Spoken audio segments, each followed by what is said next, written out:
ಬಡವರನ್ನು ಕಾಪಾಡುವ ನೀನು ಈ ಮನೆಯನ್ನು ಸದಾ ಕಾಪಾಡು ದೇವ, ಕಾಪಾಡು.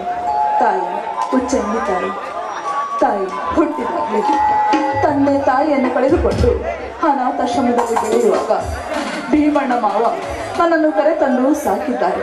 ಅಂದಿನಿಂದ ಇಂದಿನವರೆಗೂ ಅವರಿಗೆ ಭೀಮಣ್ಣ ಮಾವ, ಶಕ್ತಿ ಮಾವ ಅಂತಲೇ ಕರೆಯುತ್ತಾ ಬಂದಿದ್ದೇನೆ. ತಾಯಿ ತಮ್ಮ ಸುಖಕ್ಕಿಂತ ಪರರ ಸುಖಕ್ಕಾಗಿ ದುಡಿಯುವ ಅವರ ಮನೆತನ ಸದಾ ಸಂತೋಷದಿಂದ ಇರುವಂತೆ ಕಾಪಾಡು ತಾಯಿ, ಕಾಪಾಡು.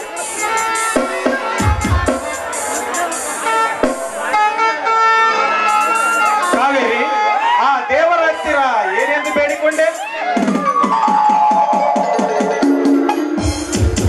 ಶಕ್ತಿ ಮಾವ, ತೆಗೆದುಕೊಳ್ಳಿ ದೇವರ ಪ್ರಸಾದ.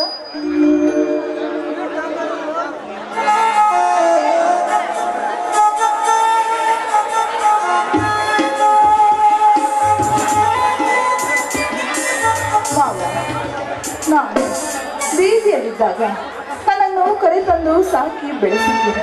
ಅಂದಮೇಲೆ ಈ ಮನೆ ಸದಾ ನಗುನಗುತ್ತಾ ಇರುವಂತೆ ಕಾಪಾಡು ತಾಯಿ ಅಂತ ಆ ತಾಯಿಯಲ್ಲಿ ಬೇಡ್ಕೊಳ್ತಾ ಇದ್ದೆ ಮಾವ. ಕಾವೇರಿ, ಇಲ್ಲಿ ಯಾರೂ ಭಿಕಾರಿಗಳಲ್ಲ, ಎಲ್ಲರಿಗೂ ಆ ದೇವರಿದ್ದಾನೆ. ಕಾವೇರಿಯ ದೇವರಿದ್ದಾನೆ. ಜಾತಿ ಎಲ್ಲಿದೆ ಕಾವೇರಿ? ನಾವು ಮಾಡಿಕೊಂಡಿರುವುದು ಜಾತಿ. ಈ ಎಲ್ಲರ ಮೈಯಲ್ಲಿ ಹರಿಯುವುದು ರಕ್ತ, ಕುಡಿಯುವುದು ಒಂದೇ ನೀರು, ಸೇವಿಸುವ ಗಾಳಿ ಒಂದೇ, ಹಾಗೆ ನಾವು ಉಣ್ಣುವ ಅನ್ನವೂ ಸಹ ಒಂದೇ ಇರುವಾಗ ಎಲ್ಲಿದೆ ಕಾವೇರಿ ಜಾತಿ? ಜಾತಿ ಇರುವುದು ಎರಡೇ ಜಾತಿ, ಒಂದು ಗಂಡು ಮತ್ತೊಂದು ಹೆಣ್ಣು.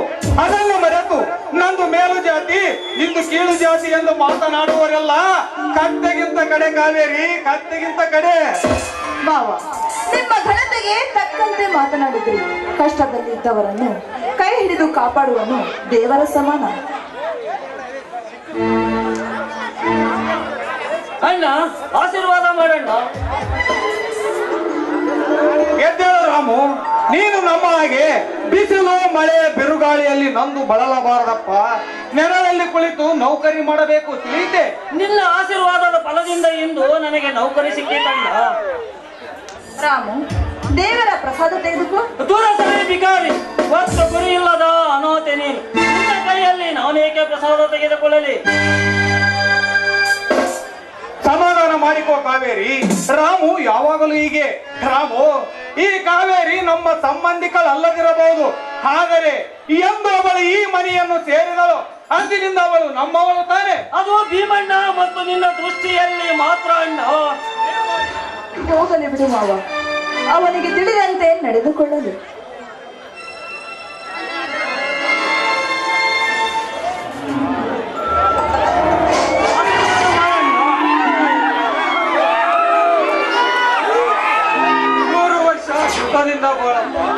ಅಂದಾಗೆ ನಿನ್ನ ನೌಕರಿ ವಿಷಯ ಏನಾಯಿತು? ದೇವರಂತಿರುವ ನಿಮ್ಮ ಆಶೀರ್ವಾದ ನನ್ನ ಮೇಲಿರುವಾಗ ನನಗೆ ನೌಕರಿ ಸಿಗದೇ ಇರುತ್ತದೆ ಅಣ್ಣ. ಓಹೋ, ಅಂದ ಹಾಗೆ ಗೌರ್ಮೆಂಟ್ ಕೆಲಸ ಸಿಕ್ಕಂತಾಯ್ತು. ಹೌದು ಅತ್ತಿಗೆ, ನಿಮ್ಮ ಕೈ ತುತ್ತಿನ ಕೂಸಿಗೆ ನೌಕರಿ ಸಿಕ್ಕಿತ್ತು. ತುಂಬಾ ಸಂತೋಷ ರಾಮು. ಆ ಸಾಹುಕಾರ ಅನಿಲ್ ರಾಜರ ಹತ್ತಿರ 20,000 ಸಾಲ ಮಾಡಿ ನಿನ್ನನ್ನು ಓದಿಸಿದ್ದಕ್ಕೂ ಸಾರ್ಥಕವಾಯಿತಪ್ಪ. ಹಾ, ಅಷ್ಟಕ್ಕೆ ಸುಮ್ನಾಗ್ಬಿಡಿ. ಸಿಟಿಲಿ ಓದ್ತಾ ಇರೋ ರೂಪ, ಅದೇ ನನ್ನ ತಂಗಿ ರೂಪ ಕರ್ಕೊಂಡ್ ಬಂದು ರಾಮಗೆ ಆದಷ್ಟು ಬೇಗ ಮದುವೆ ಮಾಡ್ಬಿಡಲ್ಲ. ರಾಮು, ಇದಕ್ಕೆ ನಿನ್ನ ಅಭಿಪ್ರಾಯವೇನಪ್ಪ? ಅಣ್ಣ, ಅತ್ತಿಗೆಮ್ಮ ಮತ್ತು ರೂಪ ಅವಳಿ ಜವಳಿಗಳು. ಅತ್ತಿಗೆಯ ರೂಪ ಮತ್ತು ರೂಪಳ ರೂಪ ಒಂದೇ ತರವಿದ್ದು ಅತ್ತಿಗೆಯ ಗುಣನಡತೆಯನ್ನು ಹೊಂದಿರುವ ರೂಪ ನನಗೆ ಸಿಕ್ಕರೆ ಅದು ನನ್ನ ಪುಣ್ಯ ಅಲ್ವೇನಣ್ಣ? ಆಹಾ, ಎಷ್ಟೇ ಆಗಲಿ ರೂಪ ನನ್ನ ಅತ್ತಿಗೆಯ ತಂಗಿ ಅಲ್ಲವೇ? ಕಾವೇರಿ, ಹಬ್ಬದ ಅಡಿಗೆ ಸಿದ್ಧವಾಗಿದೆ ತಾನೆ? ಹಾ ಮಾವ, ಸಿದ್ಧವಾಗಿ